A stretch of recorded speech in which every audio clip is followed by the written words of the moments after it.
Assalamualaikum warahmatullahi wabarakatuh. Saya Bayu Ratna Widiri dengan NIM E1M021023. Pada video kali ini, saya akan membahas tentang laju reaksi, yaitu mengenai faktor-faktor apa saja yang mempengaruhi laju reaksi dan cara-cara pengaturan dan penyimpanan bahan untuk mencegah perubahan fisika dan kimia tak terkendali. Beberapa reaksi kimia ada yang berlangsung cepat dan berlangsung lambat, seperti reaksi cepat, contohnya kembang api yang dibakar, dan reaksi lambat, contohnya reaksi perkaratan besi. Nah, faktor-faktor apa sajakah yang menyebabkan suatu reaksi dapat berlangsung sangat cepat dan sangat lambat? Faktor-faktor yang mempengaruhi laju reaksi menggunakan teori tumbukan. Nah, ada beberapa faktor laju reaksi yang akan dibahas. Yang pertama ada konsentrasi, yang kedua suhu, yang ketiga katalis, dan yang terakhir atau yang keempat luas permukaan. Tetapi, sebelum membahas faktor-faktor laju reaksi, kita akan membahas terlebih dahulu tentang teori tumbukan dan energi aktivasi. Partikel-partikel zat bereaksi selalu bergerak ke segala arah dan sangat memungkinkan untuk bertumbukan satu sama lain dengan molekul yang sama maupun molekul yang berbeda. Tumbukan tersebut dapat memutuskan ikatan dalam molekul bereaksi dan kemudian membentuk molekul baru yang menghasilkan produk atau hasil reaksi. Semakin banyak terjadi tumbukan, maka reaksi akan berlangsung sangat cepat. Nah, apakah setiap tumbukan akan menyebabkan berlangsungnya reaksi kimia? Tidak semua tumbukan yang terjadi antar partikel akan menghasilkan reaksi kimia atau energi kimia. Tumbukan yang akan menghasilkan reaksi kimia hanyalah tumbukan yang efektif, yaitu tumbukan yang partikelnya memiliki energi yang cukup untuk memutuskan ikatan serta memiliki arah atau posisi yang tepat saat bertumbukan. Perhatikan ilustrasi gambar berikut. Nah, dalam sistemnya, molekul A2 dan B2 akan bergerak ke segala arah, tetapi molekul A2 tidak bertumbukan dengan molekul B2, melainkan hanya terjadi tumbukan antara molekul B2 dengan molekul B2 lainnya. Sehingga tumbukan yang terjadi bukanlah tumbukan yang efektif, karena posisi tumbukan tidak tepat dan tidak akan terjadi reaksi. Ilustrasi yang kedua, dalam sistemnya, molekul A2 dan B2 bergerak ke segala arah dan mengalami tumbukan. Tetapi energinya tidak cukup untuk memutuskan ikatan sehingga tumbukan yang terjadi tidak efektif dan tidak terbentuk molekul AB. Ilustrasi yang terakhir yaitu dalam sistemnya molekul A2 dan B2 bertumbukan dengan arah dan posisi yang tepat serta energi yang cukup. Maka tumbukan yang terjadi adalah tumbukan yang efektif, sehingga reaksinya dapat berlangsung dengan menghasilkan molekul AB. Selanjutnya yaitu pembahasan tentang energi aktivasi. Apa itu energi aktivasi? Nah, perhatikan ilustrasi gambar berikut ini. Model tumbukan antar partikel dapat digambarkan sebagai bola yang menggelinding dari lekukan suatu bukit ke lereng suatu bukit. Diperlukan energi supaya bola menggelinding mencapai puncak lekukan atau disebut juga keadaan transisi. Setelah mencapai keadaan transisi, masih memerlukan energi untuk terlepas dari lekukan tersebut, kemudian menggelinding ke lereng. Jika energinya tidak cukup, bola akan kembali ke lekukan semula. Besarnya energi yang diperlukan untuk mendorong bola agar sampai ke puncak analog dengan pengertian energi aktivasi. Nah, jadi energi aktivasi adalah energi kinetik minimal yang harus dimiliki oleh partikel-partikel bereaksi agar menghasilkan reaksi. Tiap reaksi memiliki energi aktivasi yang berbeda-beda. Jika energi aktivasi suatu reaksi rendah, maka reaksi tersebut akan semakin mudah terjadi.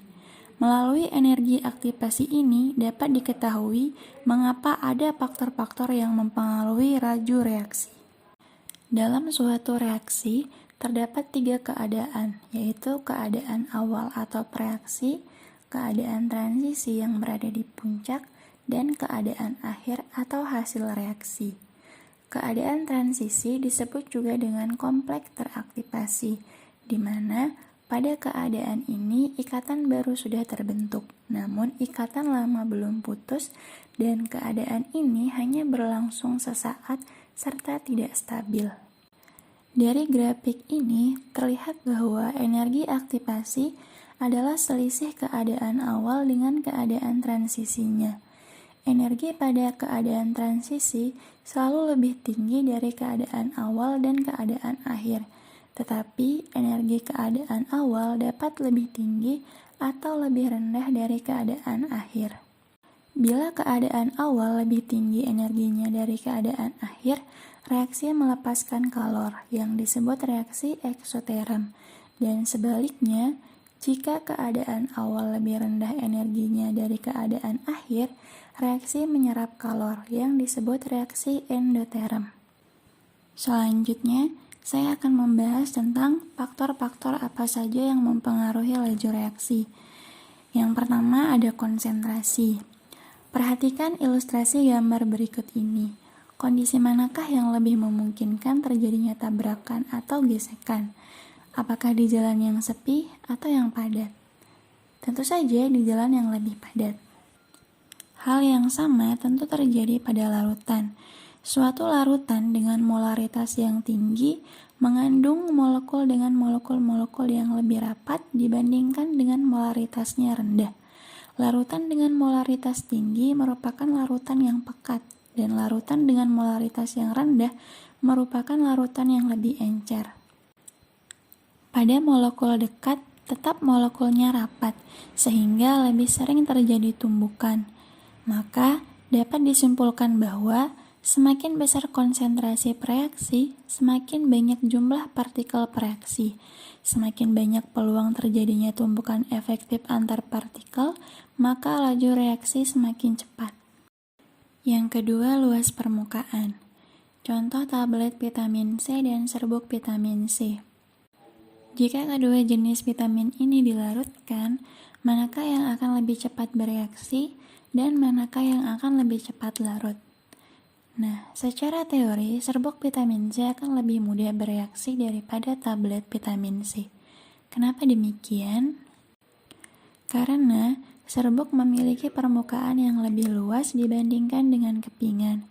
Kita bisa lihat ilustrasi berikut ini. Kepingan yang terbentuk memiliki luas permukaan tertentu, dan ketika kepingan tersebut dipecah menjadi beberapa bagian, menjadi serbuk, luas permukaannya tentu saja akan bertambah. Suatu reaksi kimia akan berlangsung melalui tumbukan-tumbukan dari molekul-molekul zat yang bereaksi. Maka, semakin luas permukaan, semakin banyak peluang terjadinya tumbukan efektif antar partikel, sehingga akan cepat terjadi reaksi. Yang ketiga yaitu suhu. Pada suhu tinggi, partikel-partikel akan bergerak lebih cepat. Energi kinetik partikel meningkat, sehingga jika saling bertabrakan akan menghasilkan energi yang tinggi pula. Peluang terjadinya tumbukan efektif antar partikel semakin besar, sehingga dapat disimpulkan bahwa suhu semakin tinggi, maka laju reaksi akan semakin cepat. Faktor yang terakhir yaitu katalis. Beberapa reaksi ada yang sukar berlangsung karena tingginya energi aktivasi. Oleh karena itu, agar reaksi lebih mudah berlangsung, perlu ditambahkan katalis. Katalis adalah zat yang dapat mempercepat terjadinya reaksi, tetapi tidak mengalami perubahan jumlah. Dan fungsi katalis adalah untuk menurunkan energi aktivasi. Adapun zat yang dapat memperlambat laju reaksi dinamakan dengan inhibitor. Pokok bahasan selanjutnya yaitu cara-cara pengaturan dan penyimpanan bahan untuk mencegah perubahan fisika dan kimia tak terkendali. Yang pertama, Penyimpanan bahan kimia harus dilakukan sesuai informasi yang tertera pada Safety Dataset atau SDS yang merupakan lembaran yang berisi informasi sifat bahan kimia tersebut. Yang kedua, bahan kimia dengan sifat yang berbeda harus disimpan dalam penyimpanan yang berbeda. Yang ketiga, tempatkan bahan kimia pada tempat penyimpanan yang disediakan. Yang keempat, bahan kimia dapat bereaksi dengan plastik, sebaiknya disimpan dalam botol kaca.